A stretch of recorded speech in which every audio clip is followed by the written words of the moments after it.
Being an army man మీకు కావాల్సిన respect మీకు దొరుకుతుంది అని అనిపిస్తుంది సార్? ఫ్లాట్ నో అని చెప్పను, ఎస్ అని కూడా చెప్పాను సార్.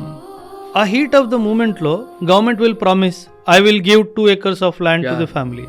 ఆ 2 acres ఆఫ్ ల్యాండ్ కోసము ఆ ఫ్యామిలీ ఎన్ని డిపార్ట్మెంట్స్, ఎన్ని గవర్నమెంట్ ఆఫీసెస్ తిరుగుతారో, ఎన్ని నెలలు, ఎన్ని సంవత్సరాలు తిరుగుతారో నాకు తెలుసు sir. Why do you have to make that family feel a sacrifice was waste? And there is a set of officer called short service commissioned officers. After 10 years they serve. వాళ్ళకి pension కూడా లేదు sir. నువ్వు ఒక్కరోజు కూడా పార్లమెంట్కి వెళ్తే నీకు life long pension వస్తుంది sir. This is the justice for what the short service commissions or officers are fighting for the last 50 years. And the government is not listening. Everything is not money sir, it is security.